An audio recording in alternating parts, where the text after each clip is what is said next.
Good evening, Mark. Welcome to Chasetown FC TV. How do you feel managing Chasetown after playing for them 14 years ago as a player in the 2007-8 season? Wow, 14 years ago, is that what it was? Yeah. A long time ago. Well, yeah, I mean, obviously Charlie Blakemore talked me out of retirement, funnily enough. I thought I was at the end of my days of playing. I thought my legs had gone, but Charlie talked me round, and I come and had like a season over here. And to be fair, and then going in with him as assistant manager, and that was some of the most successful times that the actual football club have had. So a great experience, and starting to learn your trade as an assistant manager as well, which I'll be honest with you, Jacob, it's something that I never ever thought I'd get into. I thought after my playing days were over, I thought that would be me just, going watching games and, doing maybe a bit of scouting or something like that, or even getting a season ticket at the Villa. So to actually come in and manage the football club, I'll be brutally honest, I applied for the job twice before and never got it, but I think that sort of worked in my favour because I went off and learnt my trade. Maybe I wasn't right at them times, and then obviously, after resigning from Walsall Wood early season, I was like sort of free. So I think sometimes in life the timing's right, and the timing was right. I weren't doing anything, and it's the job that I've always wanted. I'll be totally brutally honest that for the last probably 14 years, it's the job that I've always wanted. So it's absolutely brilliant to finally get me feet under the table, as they say. Yeah. Chasetown were fifth in the league, having played 9 games with 16 points. Yeah. What did you make of the league's alliance and the committee decision to postpone the season? A lot of talk about this, and a lot of managers slating FAs and league committees and that. But the bottom line is, it's about the safety of people. Never mind, there's a global pandemic going on still, and I just feel that it could have probably been curtailed or null and void earlier. If I'm totally honest, should the season have started, I don't know, because it gives you that like sort of hope, and then we stopped for a little while. Obviously, we had the COVID case, didn't we, as well? So we had 28 days sort of off. So, mate, look, you can't blame the FA or the league committees because they've never been through this before. So, it's something new to everybody. People are going to make mistakes in a situation like this because it's new. Like I say, I think there could have been a little more clarity of what's going to happen with the league earlier, because it was always going to be curtailed. Well, not curtailed. It was always going to stop and be null and void or curtailed. I just thought that maybe could have put the lads' mind at rest a little bit earlier, because we were still planning. Other managers or the club still planning to go and play like in 2 weeks' time, and we basically really knew. I think every manager in non-league football knew that it weren't going to happen, and rightly so. It should have stopped. So yeah, just looking forward now to hopefully starting a season and not stopping again, having that continuity. In hindsight, if you were to continue on from like last season with those 16 points, having played 9 games, do you think you could have gone on to the playoffs and really made a push for it if you can continue the form and the results before the postponement? Jacob, we were very positive. As you know, there was a turnover of players, which we felt as if there had to be. Chasetown wasn't, loitering around the bottom of the table from luck or unluck, whatever it was. So we knew that we had to bring new faces in, a different type of person as well, and maybe that understands the club, more local footballers. So there was a turnover of about 8 players. So I felt that it was funny. I felt as we were just starting to knit, and then obviously Jordan come down with COVID, so we had to have that after the Spalding win, which was a great win away.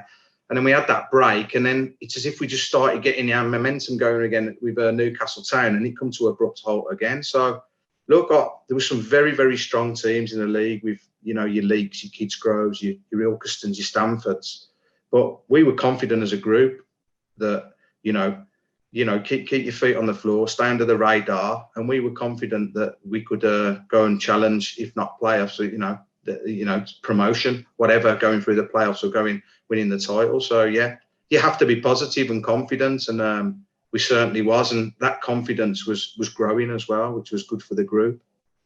Since arriving at the Scholars, what's impressed you most about the current sort of playing squad? Oh, just them as people more than anything. Not so much, they're good footballers, but as characters, it's a big thing that me and Jay always look for. You have to be right for the dressing room as well. Do you know what I mean? The blend of your character has to be right for us as managers, and then obviously, then collectively what you want in the dressing room. One thing I will say, and even under Scott's boys, they're just a real good bunch of lads in general. Never mind football. As people, they're nice people. They've got good morals, good traits of life, which is brilliant. So the biggest thing that I seen in the players was their actual mentality, and they want to listen, they want to learn, and they want to win as well. So there was no bad eggs, there was no cliques, which there isn't now. And there's a good team spirit and togetherness, because obviously there'll be a few more new faces this season. But like I say, there was a turnover of about 8 or 9 players last season, and we seem to just get that little bond right. But they're good people, you know what I mean? They do things properly, and that's, like I say, football aside, they're very, very good people as well. That's what impressed me when I came in. Yeah, could you describe your tactical and managerial style for the Scholars fans? Every manager says to win football games, don't they? It doesn't matter how you win them. But look, I was like a playing midfielder myself, a ball playing midfielder. So I like to get the ball down and play, be very, a lot of intensity, a lot of energy on and off the ball. But I understand as well that, there's a flip side when, the pitches get a little bit, muckier and you're playing against a certain opposition, that the ball has to be turned around, and we have to be a little bit more direct as well and get the ball forward quicker and support that way. So look, whatever we do, we pick that side and pick a shape, a style of play to play that specific team. So there's times where it might be a little bit direct and not as much football played, but there's times, we're going to get it down and play and try and, play attractive football, which, that's what I liked as a player. And that's what we try and do as a management team as well. What was the proudest moment of your career, obviously as a footballer and a manager as well? It's a funny one, this is, Jacob, when you sent them through to me. As a player, there isn't a specific moment. One thing I will say, I've had like 3 career threatening operations. You know what I mean? Double Achilles, snapped up both Achilles, a double groin, and broken ankle.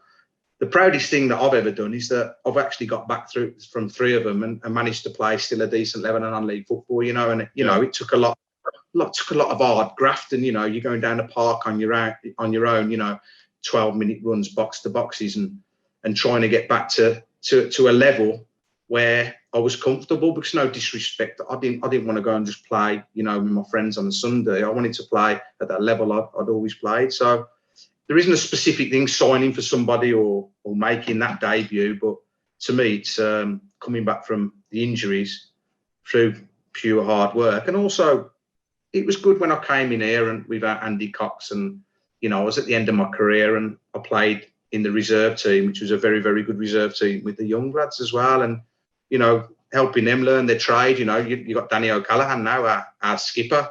He was in that young reserve team back then. You know what I mean? He's gone on to have a very, very good non-league career at good levels, step 2 all the way down to step 4 now. So just that really, getting back from injury so I could still enjoy the game I love as well, you know what I mean? Yeah. On the management side, it's got to be Walsall Wood, really, hasn't it? We went in there and they were 9 points adrift, me and Jay, and then we stayed up by a point the first season, and then the next season we won the league by 14 clear points, and we got to the Vars quarter final against Guernsey. And the big thing about that was with no budget, no playing budget. So that's something that me and Jay will tell you as well, we're very, very proud of. So that's probably the most significant thing on the management side. What type of pre-season like routines or schedules have you prepared for the players ahead of next season? Yeah, a bit of a peculiar one this year because of no football since November. We had a little practice game against Darlaston last Saturday, just so the lads could get a little bit of smile back on the face, get the kits back on. You know what I mean? Yeah. For a football game, which we haven't done for a long time. We've been in training Saturday mornings, but it's been optional. But the numbers have been very good. 22 players, down to 18 the last one. But so the preparation is going to be different. We're going to go in a little bit earlier, probably mid-June, where we usually go in end of June. And what we'll do, nothing could change really. The first 6 sessions will be hard graft, simple as that. We very rarely see the balls the first 6 sessions. It's just assessing fitness levels and getting that base of your muscles kicking in again and your base of fitness before we go into our first friendly on July the 3rd, which was arranged today against Brockton away. That'll be the first friendly, and then obviously there'll be a friendly schedule that will come out so all the Scholar fans can see who we've got home and away. But that's ongoing because we're still trying to arrange the friendlies, because it's still, I mean, theoretically, I think we'd be still playing, or we'd have played our last game would have been last Saturday, something like that. So, but preparation's exactly the same. We're going to have to be fit, strong, well organised, and it all comes to plan when you've got good footballers as well, which I think we have. It was sad to see Joey Butler leave and go to Hereford FC, but has that changed the dynamic of the side? Do you think you're going to play 2 up front next season and be a bit more attacking or experimental in the final third? The Joey Butling thing is still in the balance. He hasn't agreed anything next season for Hereford. It'd be a bit of a bespoke situation where I had a phone call off the Hereford goalkeeping coach who used to play with Nathan Vaughan. And he says, look, Swanee, your league's finished now. Have you got anybody who can help us out? You know, I've heard this Joey Butling, there's vibes coming from Joey Butling. We need a target man because they've just lost Lennell to Grimsby. Yeah. And I says, look, I can ask him. And obviously Joey still wants to play football, doesn't he? And the big thing about it, he could play in the trophy because we couldn't play because of the COVID case. So we went and trained in the day, and they liked the look at him. He had a few practice games, and it's just gone on and on and on and on from there. Fair play to him. I take my hat off to him. He was never in question that he couldn't play at that level. I've always says he's one of the best target men about. Simple as that. What he needed to add to his game was goals, which he was doing with ourselves at the start of the season. And he's gone into Hereford beat, scored 1, but it's a very significant goal that he scored, isn't it, in the semi-final to get him to Wembley. So look, we've left Joey alone. We haven't spoke to him. He's a friend of my family. Me personally, I'm a friend of their family. So, you know, he's got to concentrate on Wembley. As simple as that. But we'll sit down with him after a week Saturday, and it's actually at the ground tonight. Actually, I'm going to have a chat with him tonight. Actually, to see sound him out. But yeah, him enjoy the moment, and then we'll sit down with him and see what comes of it. But you know, we will do our best to keep Joey Butling at the football club. It's as simple as that. And I've got a close connection with him as well. So hopefully, if he isn't Hereford, it'll be Chasetown. Finally, Mark, what would your message be to Chasetown fans as we return to normality in the first friendly fixture as well on the horizon? I think it'd just be good to see everybody back, Jacob. You know what I mean? At the end of the day, football clubs is about management, staff, voluntary work, players, fans. It's about everybody involved with the football club. So it'll be just nice to get everybody back in, especially at home when we get a few more in, just so we're together again.